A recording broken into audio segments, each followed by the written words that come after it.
Welcome to Good Burger Reviews. My name is John, and I'm here to review a brand new 2026 movie, and that movie is Mother of Flies. Solvig the witch?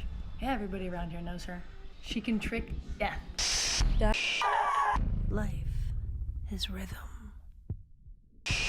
The heart, the drum, the death. This movie is streaming on Shudder. It was released in January of 2026. It is directed by John Adams. It is starring John Adams, Zelda Adams, and Toby Pauser. The basic premise: when a young woman faces a deadly diagnosis, she seeks dark magic from a witch in the woods. But every cure has costs. Well, this is another one that seems to have lots of movies either blended or themed in. And when I think of this movie, Mother of Flies, I think of movies like Practical Magic, The Craft. But there was also moments like The Sixth Sense and The Bone Temple. This is also a movie that kind of blends The Blair Witch Project and Little House on the Prairie as well. What an odd blend. And yes, that is an odd blend. So let's get into the good, the bad, and the ugly on Mother of Flies.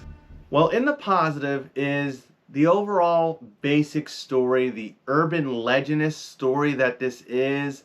There's a story about a witch in the woods who can cure diseases, but is the witch all she's cracked up to be? Ever heard of a lady named Solvig? Solvig the witch? Yeah, everybody around here knows her. She can trick death. You know, because we have our main girl here, played by Zelda, and her dad, played by John Adams. And Zelda has cancer. And she's been through chemo, she's been through every route that there is, and she's finally turned to witchcraft as a last resort because she was recently told that she has 6 months to live. I did feel like this movie was trying to drive home some serious issues dealing with people who are struggling with cancer or people who are struggling with grief and loss. And in some parts of the films, it was touching. So that was a strength of this film. So let's get into what I'm mixed on about, because a lot of the stuff is I'm feeling, most of what I feel about this movie is in that mixed category, because it seems like what they did is they did a lot of stuff good some of the time, and then they did a lot of stuff terrible some of the time, which leaves me mixed. So for example, the cinematography and the visuals and the special effects, sometimes they were beautiful. Like there were some great visual artistic scenes. I had mentioned like the Bone Temple, but this really had like a rock temple. They go to the woods, and the witch is staying in this like tree house meets haunted house. It's very weird. Like they are offered beds where they can sleep on a moss bed or a canvas bed, and everything's not adding up. So there's lots of mystery, intrigue, and horror. But then sometimes it leans towards just being strange, creepy, and weird. For 3 days, you and I just need to pretend. Your curse. And I can tell you I'm mixed on all our characters as well. My favorite character was the dad, because he's the one that seemed to make the most sense. When they get there, he already realizes, like, this place is creepy, nuts, we've got to go. But he loves his daughter and he wants to be supportive of her, and he keeps giving it every chance he can until there's no more chances to be given. And daughter, on the other hand, she's kind of intrigued by all this witchcraft and hope that maybe whatever this witch has to offer her can cure her of her terminal disease. I'm basically dead. Science tells me I'm dead. And she's telling me I don't have to be. I don't want to be dead yet. I want to do this. I know it sounds like a scam. I doubt it will even work. but I gotta try. Now I'm mixed on her as well, because it seemed like sometimes she was, she was just a young, struggling girl trying to figure out a way to cure the terrible disease inside of her. And other times she was just snotty and rude to her dad and just being selfish and being stupid. And it just came off as a mixed bag for her as well.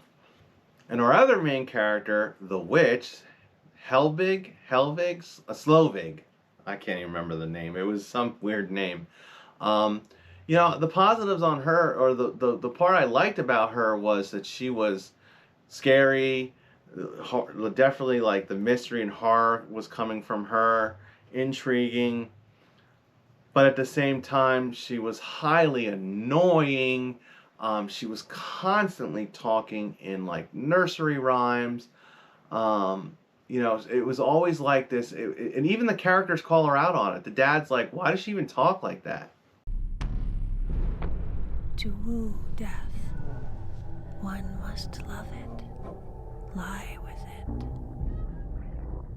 For 3 days give your beating, bloody heart to it, till death grows ears, till death grows warm, till an ember sparks, the dead drum thumps, and the blood of light floods in. And this was the part that reminded me of Practical Magic, because it seemed like with the narrator, who was the witch, I would assume, she was always talking in these, like, rhymes. Like, it felt like Mother Goose opened up her book and we were hearing a nursery rhyme. But, like, it reminded me of the way Sandra Bullock narrated parts of Practical Magic.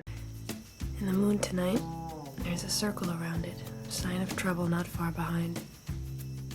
I have this dream of being whole. I'm not going to sleep each night wanting, but still sometimes, when the wind is warm or the crickets sing, I dream of a love that even time will lie down and be still for. But in Practical Magic, it was just very in there, just a little bit, and then you get into the story. And Practical Magic is a great, funny, romantic, comedy, spooky, horror story. This is a whole different tone. And the whole time, it seems like every time the witch talked, every time the witch performed a spell, every time the witch spoke at all, she was always talking cryptically. And, she was even snarky too. Like, there's this one scene where he asks where the bathroom is, and she's like, well, does a bear shit in the woods? And it's like, okay, well, yeah, but, like, I just want to know, is there a bathroom or not? Like, there isn't. So, I mean, there were so many clues to this place that it was like something was up, because daughter had found out about this witch through a dream. Like, she admits to her dad, as they're already like 1.5 to 2 days through this thing. It was supposed to be a 3-day event. I'm also mixed on the actors themselves. So I felt like the scenes, some scenes where the dialogue and the conversation and the acting is just flat out almost terrible. There's almost no connection. And then after reading that a lot of these people share their last name Adams, thinking, are they all in the same family? So there really should be maybe a better connection. Because is Zelda and John Adams really a father and daughter? Because in other scenes, there's this one scene where Dad comes into her room at night to talk to her about stuff. And in that scene, it was the acting was great. The conversation was great. Everything was emoting. The connection there was really, I felt it between them in that scene. So that's why I'm very mixed on the acting and the performances in this, because in some spots it's great, and other spots it's really rough. And I'd say I'm mixed on the gore as well, because the gore, and again, it seemed like they leaned into practical effects, which is always better than CGI, especially in lower budget films, because in a lower budget film, CGI is always going to be a mess, and practical, if done with the best effort, can be great. And I felt like the practical effects here were decent, and it was gruesome in spots. I mean, there's a spot with a snake, and other parts where people are getting cut and it's bloody, and the witch has all sorts of things going on too, and they also have our main girl sick, and they have to show that in the skin. But then there's other parts where like it was very clear that it was fake. Like one character throws up in a scene and it's very disgusting. And it was fake looking. And like I'm thinking, what did he throw up? I mean, it just didn't seem. It just seemed like he threw up goop, goop. And it did give a Blair Witch Project vibe as well, because you have them out in the woods. They're deep in the woods, noises, all this stuff. But I always like, as I was watching this, I thought to myself, man, wouldn't it have been cool if the Blair Witch ended with like this type of witch or this type of scene where it was kind of like this whole movie compacted into maybe one or two scenes? Because the witch herself was pretty intense, and the story overall, once you get to the end, because it leaves you hanging for a long time until we get to this scene where there's an explanation dump, an expo dump, which I'm not always a fan of, but sometimes in some of these movies you kind of need one, and this one needed one. And that's when it started to feel like an urban legend, because the dad finally breaks off from this whole thing, goes into the town to get a hamburger, tries to check into a hotel, and he starts learning things about our witch. But I will save that for the spoilers. Let me get into some negatives, some spoiler-free negatives, and then we'll get into spoilers in the rating. So in the negatives, I definitely want to put just one thing that was so annoying through this movie was the whatever editing techniques or whatever like things that they're doing to change the colors of things. It didn't fit. It didn't seem like it was done good or right. It just needed work, and it just seemed like a lot of time the camera was showing on characters that are standing in light and you can't see them, and I don't know if it's like intentional. It just seemed like the lighting was a real issue in this movie in some scenes.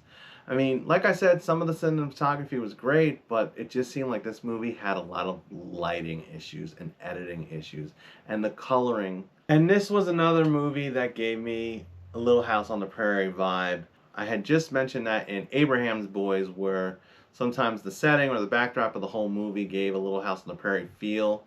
And this movie had moments that were like that too. Now, it does make sense when we get into the plot and the storyline of why there was a Little House on the Prairie feel to this movie. Because Little House on the Prairie is a TV show that takes place in the mid to late 1800s, and this movie takes place in current day. They're in cars. There is a cell phone. They're very modern looking.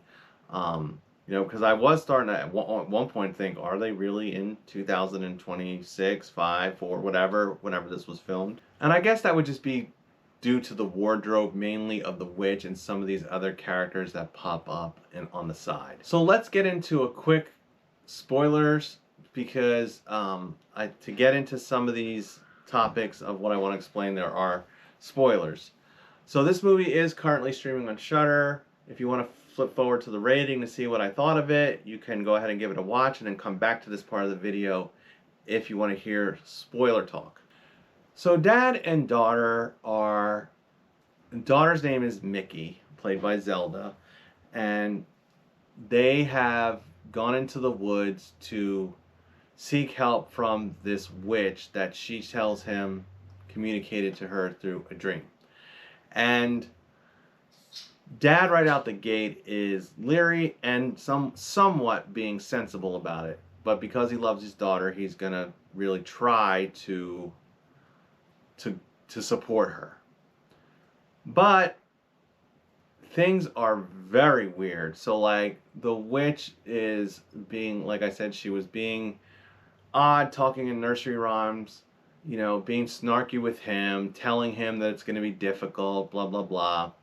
It's definitely seeming to be more kinder to her, and I start to wonder, where is this story really going? Is this a good witch or a bad witch? And all she really does is she takes she gives dad some type of hemlock tea. He asked for black coffee and hamburgers, and all he got was hemlock tea and uncooked deer meat. And it makes him sick. And that was one of the really gross parts. And then the witch takes daughter out into the woods, and then is trying to perform some sort of ritual where she's going to like cut her in the stomach and then try and pull out. The witch kept referring to her sickness and her little tumor as the crab. So she was trying to pull this crab out of her, and this is another scene where the special effects were more rough and less realistic looking. And it's burning, and the Zelda Mickey is, she's so over dramatic in this part. There's also this whole other thing about babies, and an abortion was performed on someone, and that's all connected to the witch. So let's kind of get this in order. When Dad goes to the hotel and meets the hotel clerk, he learns who the witch really is. And this is where, during the expo dump, where I felt like the Sixth Sense was happening, because spoilers for Sixth Sense as well, a 27-year-old movie, I think we're good. But as we know in The Sixth Sense, the whole time Bruce Willis, his character, is dead. And it was played off as like this giant reveal at the end, which was awesome. One of the best movie twists of all times. This was kind of trying to do that as well, in a way, where this witch is dead. She's been dead the whole time. She was murdered back in the 1800s, which is why she's talking in nursery rhymes, talking like she's on Little House on the Prairie, and being the way she was. And I guess her village had killed her baby, then buried her under the rock. So the whole little bone temple, rock temple in front of the house was where she was buried. And this is where now Mickey and the witch are trying to finish off this ritual to cure her, and it's like she pulls like this baby, like this tiny fetus out of her, but after, which didn't make sense to me, because we already established, like, the character had already said that she was a virgin. The character said she never had sex. The character wasn't pregnant. So I don't know if this was all supposed to be like symbolic, metaphoric, like that the fetus was the cancer, or the cancer was the fetus, or it was just what the witch wanted to get a fetus. It still kind of didn't all pull together at the end by this point, and that's why, it started to really come apart at the seams. So after he realizes that the witch is dead, he's going to go back, because now he realizes, as he had suspected, the whole thing was bizarre to begin with. Now he knows his daughter's in trouble, and after they had gotten in a fight and he had gone to the hotel for a burger and coffee, he needs to go back to save his daughter. And he does get back in the nick of time. The witch gets the fetus and gets put back into the ground, and Dad and daughter go, and it was a very quick ending. I thought it was going to be more long and drawn out, but all of a sudden they're in a doctor's office and they learn that she no longer has cancer. The end. At the end of the day, we're going to get down to business on this one, because this, for me, was a very, very mixed bag. I felt like there was a great story in here. I think somewhere between the execution and the performances and then all the editing issues, it gets lost in the shuffle. And for me as well, I felt like they took too long to get to the punchline, where I was already like disturbed and annoyed with some of the main characters. So I'm going to end up giving this one a veggie burger. Well, that's it, folks. Don't forget to stay scared of those crazy witches that come back from the dead to cure you of your diseases, but make your dad sick to the stomach at the same time.